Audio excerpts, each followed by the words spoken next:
Hello students, welcome to all about civil environmental studies. और unit हम पढ़ रहे हैं सॉइल पॉल्यूशन।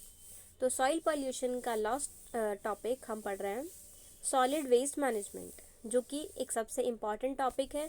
और ये टॉपिक नया भी है और साथ ही साथ एक इंटरेस्टिंग टॉपिक भी है कि जितना भी सॉलिड वेस्ट पूरे सिटी से इकट्ठा होता है, हर एरियाज से, तो उसको हम ट्रीट कैसे करते हैं, उसको कैसे हम यूज़फुल चीज़ में कन्वर्ट करते हैं या फिर ऐसा कन्वर्ट कर देते हैं कि अब वो हार्म नहीं करता। सॉलिड वेस्ट मैनेजमेंट में हमने ये सब पढ़ा है। फ़िलहाल हम डिस्कस कर रहे हैं कि सॉलिड वेस्ट मैनेजमेंट के क्या क्या हमारे पास तरीके हैं, किन किन टाइप से हम इस सॉलिड वेस्ट को मैनेज कर सकते हैं। तो सबसे पहला हमने पढ़ा था सैनिटरी लैंडफिल। सैनिटरी लैंडफिल में क्या होता है? ये एक डिस्पोजल का मेथड होता है जिसमें जितना भी गार्बेज इकट्ठा हुआ होता है अलग अलग घर से, अलग अलग एरियाज से, जैसे हम अपने घर का कूड़ा डस्टबिन में इकट्ठा करते हैं और फिर जब सुबह कूड़ा लेने वाला आता है तो हम उसको दे देते हैं वो कूड़ा, या फिर कॉलोनी में अगर कोई कूड़ा घर है तो हम वहाँ पर डाल देते हैं वो कूड़ा। तो पूरा एक कॉलोनी का इकट्ठा हो गया। फिर अलग अलग एरियाज से सब कूड़ा इकट्ठा होता है और जो ट्रक्स होते हैं उनके थ्रू हम सिटी से बाहर इस कूड़े को ले जाते हैं। तो अब वहाँ पर क्या क्या करते हैं? तो सबसे पहला एक तरीका जो हम यूज़ कर सकते हैं वो है सैनिटरी लैंडफिल। सैनिटरी लैंडफिल सबसे ज़्यादा यूज़ होने वाला मेथड है। इस मेथड में क्या होता है? जितना भी गार्बेज इकट्ठा हुआ है, इस गार्बेज को हम पतली पतली लेयर्स में बिछा देते हैं, स्प्रेड कर देते हैं, फैला देते हैं और नीचे एक इम्परमिएबल लेयर लगाते हैं। इम्परमिएबल मतलब जो कि कूड़े के अंदर जितना केमिकल्स है या फिर जितने ऐसे चीज़ें हैं जो कि नुकसान पहुंचा सकती हैं सॉइल को, तो वो उस पतली लेयर से नीचे नहीं जा सकती। जैसे कि अगर हम पॉलीथीन की बात करें तो पॉलीथीन अगर लगा देते हैं तो मॉइस्चर वहीं के वहीं रुक जाता है, नीचे पास नहीं होता। तो इस टाइप से हम एक इम्परमिएबल लेयर लगा देते हैं नीचे, जिससे कि जितना भी वेस्ट है वो ग्राउंड तक ट्रांसफ़र ना हो, क्योंकि अगर वो सब केमिकल्स, वो सब वेस्ट मिट्टी ने सोख लिए तो मिट्टी में सोखने के साथ साथ वो धीरे धीरे नीचे जाते रहेंगे और नीचे जो ग्राउंड वाटर हमारा प्रेजेंट है, जो वाटर हम पीने के लिए यूज़ करते हैं, वो वाटर पॉल्यूट हो जाएगा। और अगर ये वाटर पॉल्यूट हो जाएगा तो बहुत ही ज़्यादा लोग इससे प्रभावित होंगे। तो इसलिए हम उसको लैंडफिल में जो पतली लेयर बनाते हैं कूड़े की, उसको नीचे से कवर कर देते हैं इम्परमिएबल मेम्ब्रेन से। इम्परमिएबल यानी कि जो कि अपने अंदर से पास होना अलाउ ना करें, अपने अंदर से पास ना होने दें। जैसे चाय छानते हैं तो छलनी के ऊपर सब चाय की पत्ती रह जाती हैं, तो इस टाइप से तो वो चाय की पत्ती के लिए इम्परमिएबल है। तो हम नीचे एक इम्परमिएबल लेयर लगा देते हैं, फिर एक पतली लेयर, जितना भी गार्बेज इकट्ठा हुआ है हमारे पास उसकी एक लेयर बनाते हैं। वो लेयर बनाने के बाद हम उसके टॉप को कवर करते हैं सैंड से, ग्रेवल से, क्ले से। तो इन सब से हम उसको कवर कर देते हैं, यानी कि टॉप हम उसका ऐसा कर देते हैं जैसे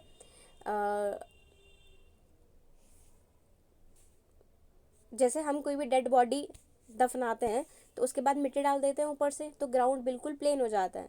तो वैसे ही जितना भी कूड़ा है, कूड़े की लेयर को भी हम ऊपर से कवर कर देते हैं मिट्टी से, ग्रेवल से, सैंड से या फिर क्ले से। तो इससे क्या होता है, अब वो ओपन भी नहीं रहता और आसपास की जितना मक्खी मच्छर आ सकते होंगे वो भी अब नहीं आ पाएंगे और बीमारियां स्प्रेड नहीं होंगी।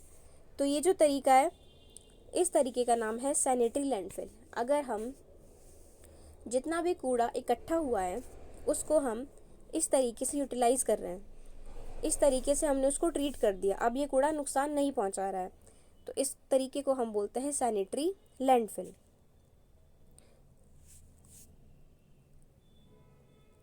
एडवांटेज पढ़ते हैं। इसका एडवांटेज है कि अगर हम इसको ढंग से कर पा रहे हैं, तरीके से ये मैनेज हो पा रहा है, तो ये बहुत ही अच्छा एक सैनिटरी का मेथड बन गया हमारे पास, जिसमें कि हमने कूड़े को डिकम्पोज भी कर दिया, ट्रीट भी कर लिया, और साथ में अब उसका कुछ नुकसान भी हमें देखने के लिए नहीं मिल रहा है अगर हमारा ये सक्सेसफुल है। और इसका नेगेटिव पॉइंट यानी कि इसकी लिमिटेशन क्या है कि जहाँ पर हम इसको यूज़ नहीं कर सकते हैं, तो इसका कंस्ट्रेंट है।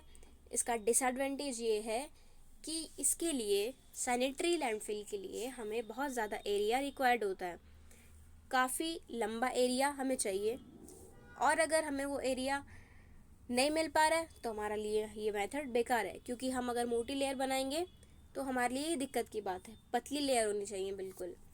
तो इस मेथड के लिए हमारे पास काफ़ी ज़्यादा लैंड, खुली लैंड अवेलेबल होनी चाहिए। ये इसका नेगेटिव पॉइंट है। तो आप इसको रीड करो सैनिटरी लैंडफिल को।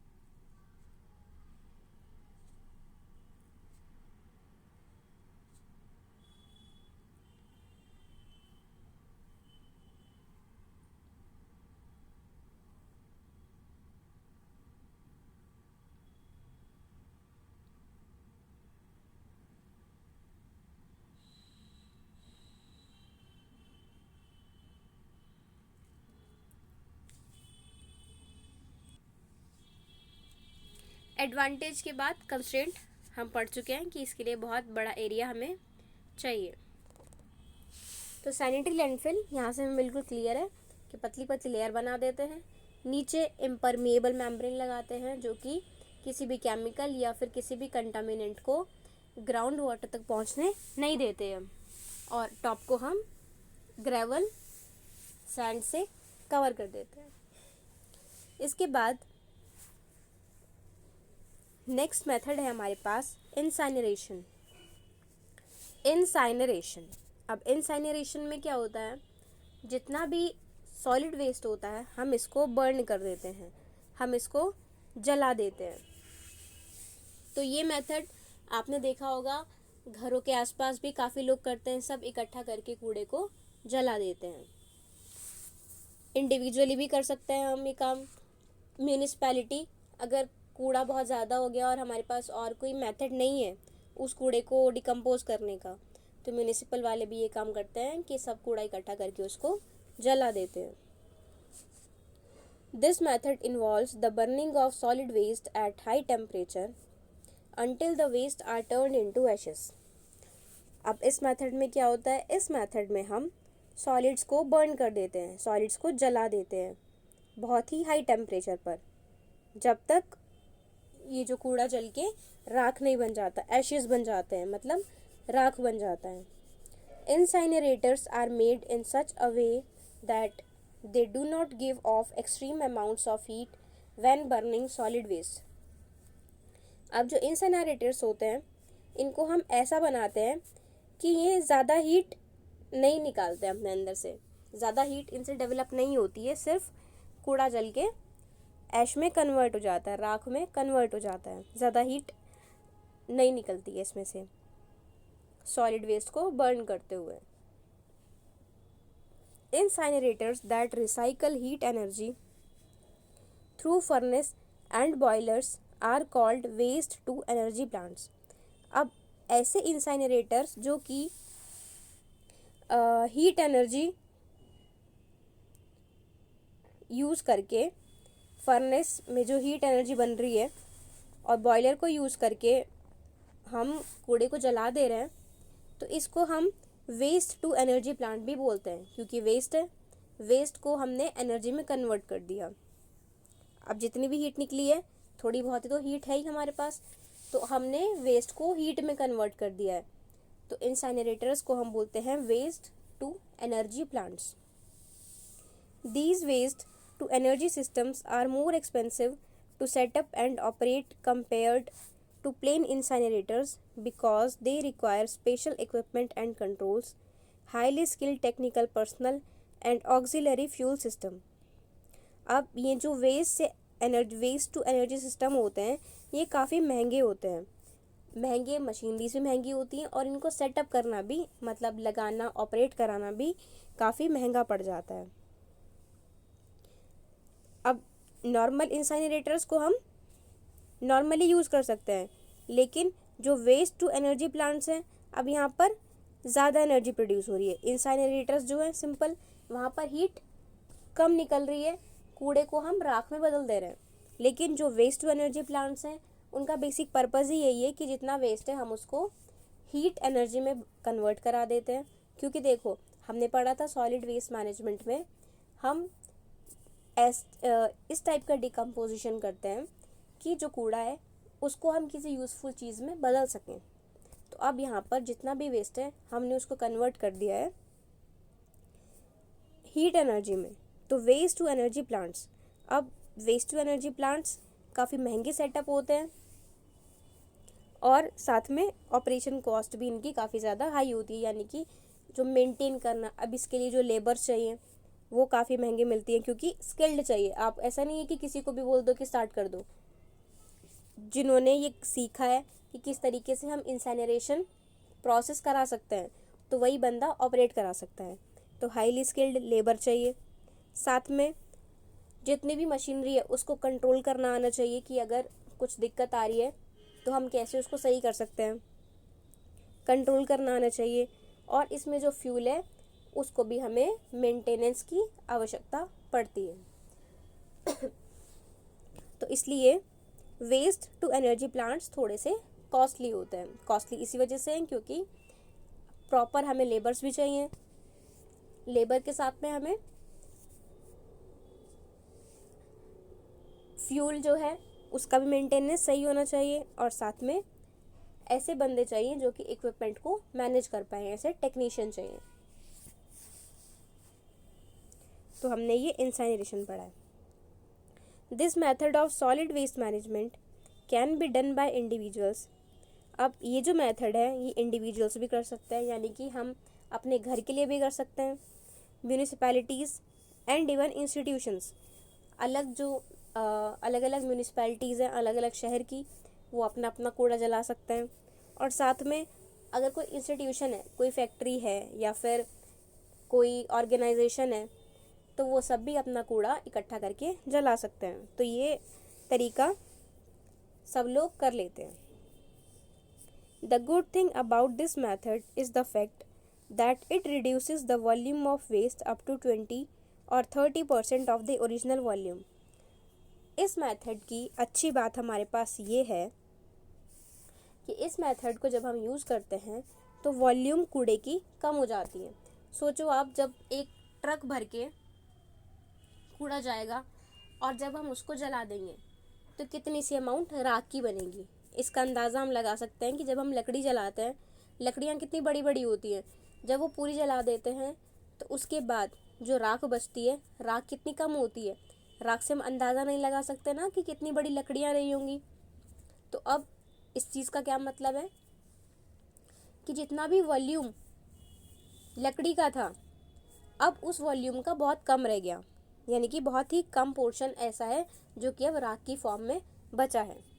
तो वैसे ही जैसे लकड़ी को जला के राख बन जाती है और बहुत कम अमाउंट की रह जाती है वो राख, तो वैसे ही जब हम इस गार्बेज को जलाते हैं, सॉलिड वेस्ट को जलाते हैं, तो अब शुरुआत में तो ये बहुत सारा कूड़ा होता है, लेकिन जब हम इसको जला देते हैं, जलाने के बाद इसकी क्वांटिटी बहुत ही कम बचती है।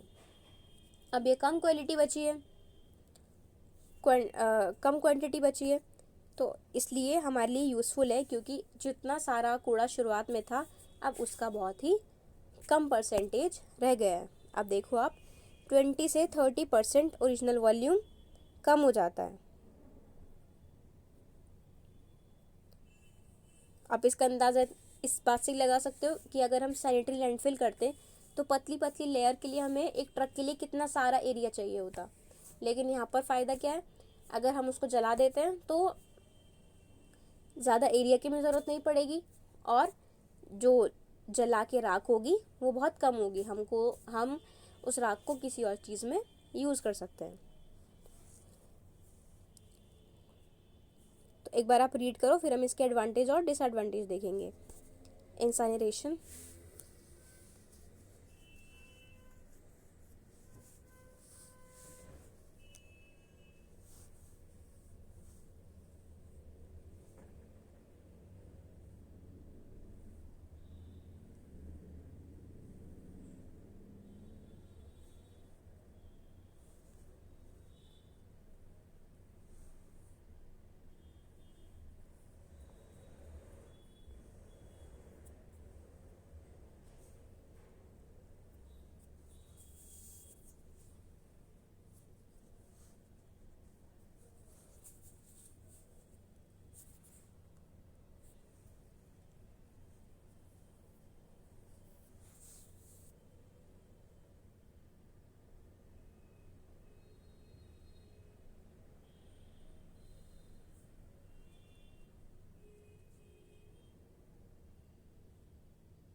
इसके बाद पढ़ते हैं इसका एडवांटेज और कंस्ट्रेंट। एडवांटेज होता है, अब एडवांटेज हम पढ़ चुके हैं। एडवांटेज में क्या बात है, एडवांटेज में ये चीज़ लिखी है कि जब हम इस सारे कूड़े को जला देते हैं तो अब जो वॉल्यूम बचती है वो काफ़ी कम होती है। Volume of combustible waste is reduced considerably by burning waste, यानी कि वॉल्यूम जो अब रह गई है वो काफ़ी कम वॉल्यूम बची है, शुरुआत में वॉल्यूम बहुत ज़्यादा थी। In the case of site pits it is an appropriate method to minimize scavenging. अब ऑफ साइट पिट्स मतलब साइट के, मतलब हम साइट पर काम नहीं कर रहे हैं, साइट से दूर किसी और जगह पर अगर हमें कूड़े को डिकम्पोज करना है तो ये सबसे अच्छा तरीका हमारे पास है। अब कॉन्स्टेंट का मतलब होता है लिमिटेशन, कि कहाँ पर हम इसको यूज़ नहीं कर सकते और इसका नुकसान क्या है, क्या इसका हार्म है। तो इसका हार्म है कि इट कैन कॉज स्मोक और fire hazard and also emits gaseous pollutants. अब देखो एक पॉल्यूशन को ख़त्म किया है तो दूसरा पॉल्यूशन आ गया। सॉइल पॉल्यूशन अगर हो रहा था उसको ख़त्म करने के लिए हमने कूड़े को जला दिया, तो अब इससे क्या क्या नुकसान हुआ, स्मोक बहुत ज़्यादा हो गया, साथ में फायर हैजार्ड। अब इतना सारा कूड़ा अगर हम जलाते हैं तो आग लगने का भी खतरा रहता है। और साथ ही साथ जब हम ये सारा कंटामिनेंट कूड़े वाला जलाते हैं तो गैसियस पॉल्यूटेंट्स बहुत ज़्यादा निकलते हैं, क्योंकि अब प्लास्टिक आपने देखा होगा, जैसे ही प्लास्टिक को हम जलाते हैं तो अलग से स्मेल आती है। नॉर्मल लकड़ी में कोई स्मेल नहीं आती, बस धुआं आता है। लेकिन जब आप कुछ पॉलीथीन जलाते हैं या फिर प्लास्टिक का पुराना खिलौना या फिर कुछ भी चीज़ बॉटल जलाते हो तो उससे स्मेल भी आती है, क्योंकि ये सब चीज़ें पॉल्यूटेंट्स हैं। तो जितने भी सॉइल पॉल्यूशन के अंदर जितने भी पॉल्यूटेंट्स होंगे, अगर हम उनको जलाते हैं तो इसका नुकसान ये है कि स्मोक बहुत ज़्यादा होता है, साथ में आग का खतरा रहता है और गैसियस पॉल्यूटेंट्स भी इसको जलाते वक्त बहुत सारे निकलते हैं। तो आप एडवांटेज और कंस्ट्रेंट रीड कर लो।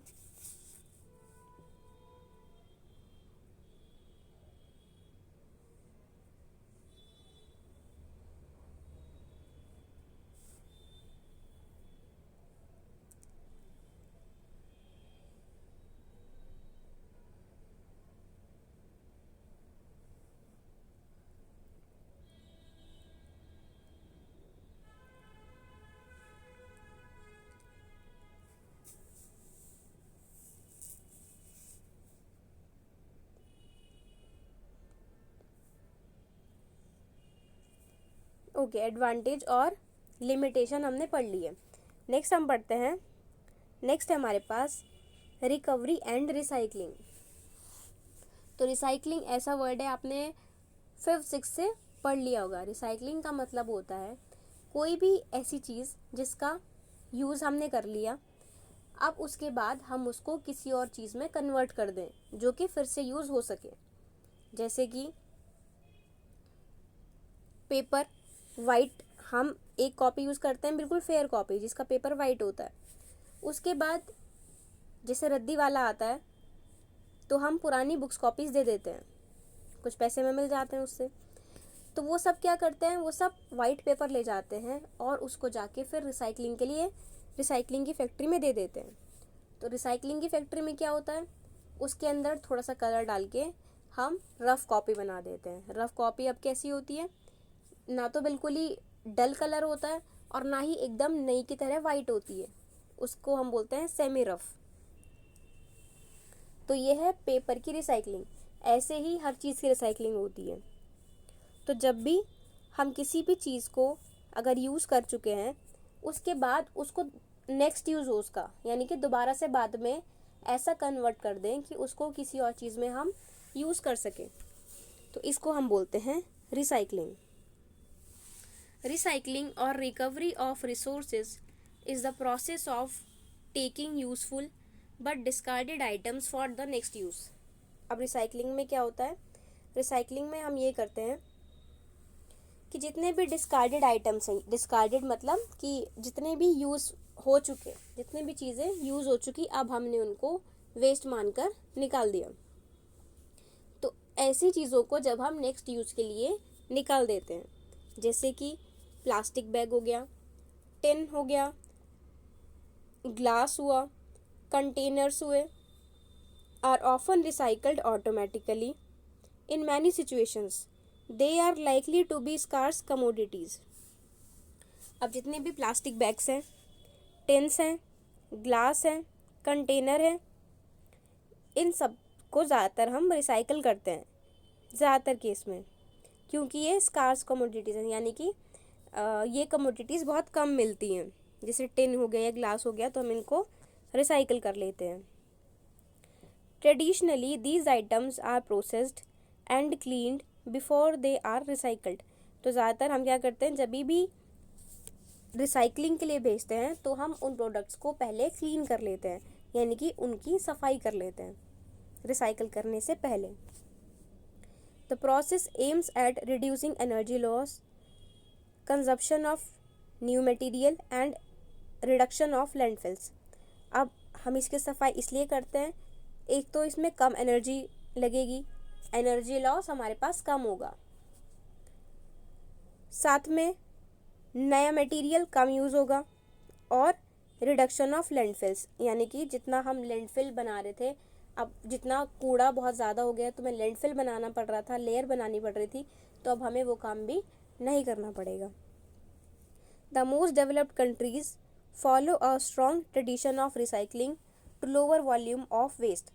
ज़्यादातर जो डेवलप्ड कंट्रीज़ हैं वो यही प्रोसेस अपनाती हैं। किसी भी मटेरियल जो कि यूज़ हो चुका है, अब उनके लिए वो वेस्ट है, तो उसको सेकंड यूज़ करने के लिए वो रिसाइकल कर देते हैं। जैसे हम सेकंड हैंड खरीदते हैं ना, सेकंड हैंड बाइक ली, सेकंड हैंड फ़ोन लिया, तो इस टाइप से ही अगर कुछ भी ऐसा मटेरियल है जिसको हम यूज़ कर चुके हैं और उसके अंदर कुछ कमी है, तो उसको ठीक करके जब हम दूसरे प्रोडक्ट में बना देते हैं तो हम इसको बोलते हैं रिसाइकलिंग। तो इससे जितना कूड़ा होगा उसकी वॉल्यूम भी कम होगी, कम कूड़ा हमारे पास निकलेगा।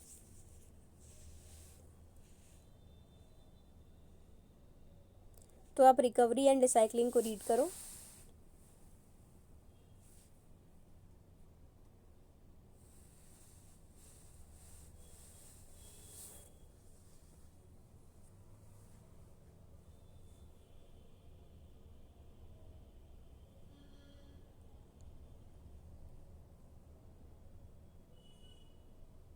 रिकवरी एंड रिसाइकलिंग का क्या क्या एडवांटेज है और क्या क्या डिसएडवांटेज है, ये हम डिस्कस करेंगे नेक्स्ट वीडियो में। Thank you.